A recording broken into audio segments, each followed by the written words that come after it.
Assalamualaikum warahmatullahi wabarakatuh. Hai semua, jumpa lagi di channel Bu Guru Putri.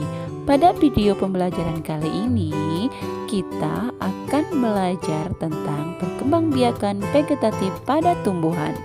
Yuk kita simak videonya. Apa perkembangbiakan vegetatif? Perkembangbiakan vegetatif adalah cara berkembang biak tanpa adanya proses perkawinan. Nah, perkembangbiakan vegetatif dibagi menjadi dua, alami dan buatan. Sekarang kita bahas yang vegetatif alami. Yang pertama adalah akar tinggal. Akar tinggal atau rizoma merupakan batang tumbuh mendatar dan terletak di bawah permukaan tanah. Rizoma berbentuk mirip akar, tapi berbuku-buku seperti batang dan pada ujungnya terdapat kuncup. Tunas tumbuhan baru akan tumbuh pada setiap buku akar tinggal tersebut.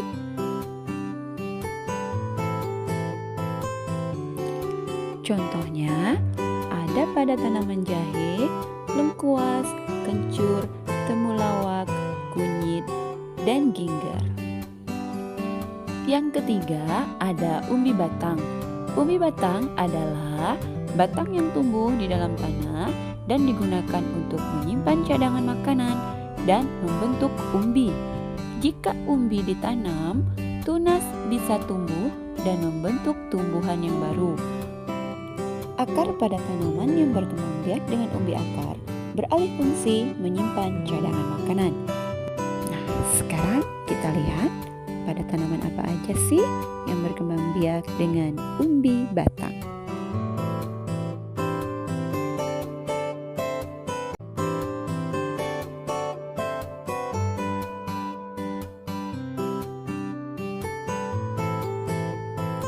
Yang keempat, umbi lapis. Umbi lapis adalah daun yang berlapis-lapis dan tebal sehingga membentuk seperti batangnya. Pada bagian dasar tumbuh akar serabut. Di antara lapisan-lapisan umbi lapis terdapat bakal tunas. Jika umbi lapis ditanam, bakal tunas akan tumbuh menjadi tunas dan tumbuh jadi tanaman baru. Nah, apa saja contohnya? Yuk kita lihat. Ya, bawang merah. Kalian pasti sering bukan melihat bawang merah?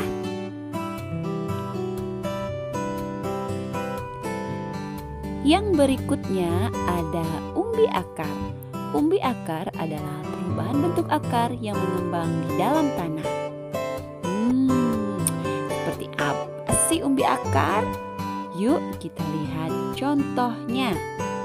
Nah, ada wortel, lobak, dan singkong. Ada yang suka makan singkong? Berikutnya, tunas. Contoh perkembangbiakan dengan cara ini bisa dilihat pada pohon pisang. Saat pohon pisang sudah besar, biasanya di samping pohon tersebut akan muncul pohon pisang yang ukurannya lebih kecil. Nah, pohon pisang yang kecil itu disebut dengan tunas. Ini adalah contoh tunas pisang, dan pada gambar yang di sampingnya adalah contoh tunas pohon bambu. Tunas-tunas ini akan tumbuh menjadi tanaman yang baru. Berikutnya adalah tunas adventif. Tunas adventif adalah tunas tumbuhan yang tumbuh di tepi daun dan akan muncul akar pada tunas tersebut. Akar tersebut nantinya akan tumbuh menjadi batang dan daun, kemudian akan tumbuh akar pada daun tersebut, contohnya pada tanaman cocor bebek. Berikutnya, stolon atau geragi. Stolon adalah cara berkembang biak pada tumbuhan dengan batang kecil yang menjalar di atas permukaan tanah dan buahnya ada di ujung batang tersebut. Contohnya adalah rumput teki dan pada tanaman stroberi.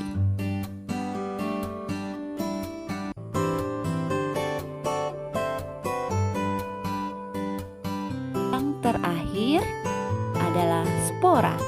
Spora adalah inti sel yang berubah fungsi menjadi alat perkembangbiakan. Contoh tumbuhan yang berkembang biak dengan cara ini adalah tanaman paku. Pada tanaman paku, spora dibentuk pada daun.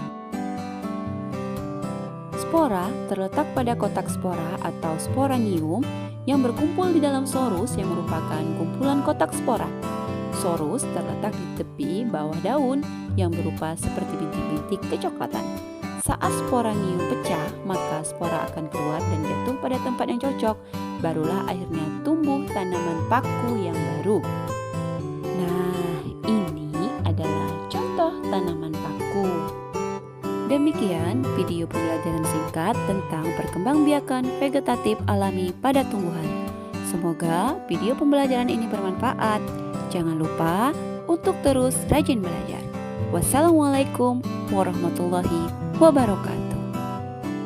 Agar channel YouTube ini terus berkembang, jangan lupa untuk subscribe, like, dan share ya.